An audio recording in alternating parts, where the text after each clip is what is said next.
Recently prime minister Shahbaz शरीफ का America का दौरा हुआ और उस दौरे के बाद उन्होंने एक स्टेटमेंट दिया जिसमें गज़ा पीस फ्रेमवर्क का जिक्र हुआ और ओपनली लव्स इसराइल इस्तेमाल किया उन्होंने अपने ट्वीट में।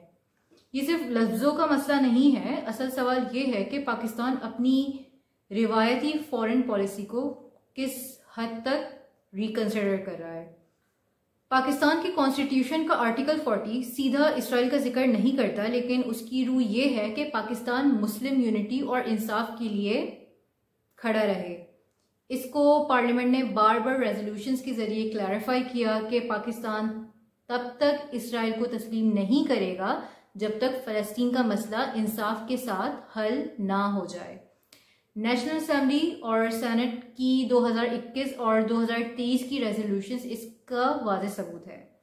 1947 में ज़फ़रुल्लाह खान ने यूएन में फ़लस्तीन का केस डिफेंड किया था। उस वक्त से पाकिस्तान ने हमेशा फ़लस्तीन की आवाम के साथ यकजहती दिखाई है। फ़लस्तीन और कश्मीर को हमेशा पैरेलल मसाइल के तौर पे उठाया गया। दोनों ऑक्यूपाइड टेरिटरीज हैं, दोनों आवाम के हुकूक और खुद इरादी के हक से महरूम हैं। 2019-2020 में यूएस प्रेसिडेंट डोनाल्ड ट्रंप ने एक प्लान इंट्रोड्यूस किया जिसे डील ऑफ द सेंचुरी कहा गया। इस वक्त गल्फ के मुल्कों यूएई, बहरीन, मराकश और सूडान ने इसराइल के साथ डिप्लोमेटिक रिलेशंस इस्टेब्लिश किए। इन एग्रीमेंट्स को अब्राहम अकॉर्ड्स कहा गया। इस प्लान में अल-कुद्स को इसराइल का कैपिटल तस्लीम करना था, वेस्ट बैंक की एनेक्सेशन को सपोर्ट मिलता था और गज़ा को एक ट्रस्टीशिप मॉडल के नीचे रखना था। पाकिस्तान ने उस वक्त स्टैंड क्लियर रखा। ऑफिशियल्स ओपनली कह रहे थे कि फ़लस्तीन के बगैर इसराइल को तस्लीम करना मुमकिन नहीं जब तक फ़लस्तीन को उसका पूरा हक ना मिल जाए। आर्ग्यूमेंट ये था कि अगर फ़लस्तीन पर कॉम्प्रोमाइज़ किया गया तो कश्मीर का केस भी कमज़ोर होगा।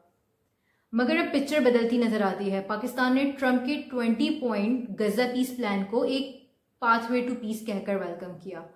फॉरेन मिनिस्टर इसहाक डार ने प्रेस कॉन्फ्रेंस में कहा कि ये हमारा डॉक्यूमेंट नहीं है, हमने अपना ड्राफ्ट भेजा था, लेकिन जो सामने आया वो यूएस का है। साथ में उन्होंने कहा कि इमीडिएट ऑब्जेक्टिव्स ये हैं कि सीज फायर हो, ह्यूमैनिटेरियन एड फ्लो हो और फोर्स डिस्प्लेसमेंट का खात्मा हो। ये पॉइंट्स इंसानियत की बुनियाद पर सिंपल लगते हैं, मगर असल सवाल ये है कि अगर प्लान पाकिस्तान का नहीं तो फिर हम इसको इतना ओपनली वेलकम क्यों कर रहे हैं। और अगर कोर इश्यूज जैसे अल-कुद्स का स्टेटस, वेस्ट बैंक एनेक्सेशन और फ़लस्तीनी सॉवरेनिटी इस डॉक्यूमेंट में कवर ही नहीं, तो ये किस किस्म का पीस प्लान है। यहाँ कॉन्ट्रडिक्शन समझना ज़रूरी है। आइन और पार्लियामेंट के रेजोल्यूशंस एक क्लियर स्टैंस देते हैं, मगर प्रैक्टिकल डिप्लोमेसी में लैंग्वेज ऐसी यूज की जा रही है जो इनडायरेक्टली यूएस के स्टैंस को स्पेस देती है। के पीछे एक रीजन नहीं है, इकोनॉमिक और डिप्लोमेटिक रियलिटीज हैं। पाकिस्तान की इकोनॉमी आईएमएफ और गल्फ एड पर डिपेंड करती है। यूएई और बहरीन इसराइल से रिलेशंस बना चुके हैं। मराकश और सूडान भी इस सिलसिले में शामिल हैं। सऊदी अरबिया इस डायरेक्शन में नेगोशिएशंस बातचीत कर रहा है। तो ऐसी सिचुएशन में पाकिस्तान पर प्रेशर बनता है कि वो अपना स्टैंस धीरे धीरे सॉफन करे, वरना रिस्क ये है कि रीजनल और ग्लोबल एलाइज से पाकिस्तान आइसोलेट हो जाए। ट्रंप का 20 पॉइंट गज़ा प्लान असल में अब्राहम अकॉर्ड्स 2.0 है। फिलॉसफी सेम है, इसराइल को नॉर्मलाइज करो, अरब और मुस्लिम वर्ल्ड का सपोर्ट सिक्योर करो और फ़लस्तीन को कोर इश्यूज से हटाकर ह्यूमैनिटेरियन साइड क्वेश्चन बना दो। पाकिस्तान का कॉशियसली इस प्लान को वेलकम करना दिखाता है कि कंट्री धीरे धीरे ह्यूमैनिटेरियन डिप्लोमेसी के कवर के नीचे उस ऑर्बिट की तरफ जा रही है जिससे पहले ओपनली रिजेक्ट किया गया था। आज जब गज़ा में जुल्म अपनी इंतहा को पहुंच गया है, पाकिस्तान के पॉलिटिशियंस का ये फर्ज बनता है कि वो अपनी रिवायती स्टैंस पर कायम रहें। मगर सिर्फ पॉलिटिशियंस ही नहीं, हम सब मुसलमानों का ये ईमानी फर्ज है कि फ़लस्तीन के लिए आवाज़ उठाएं।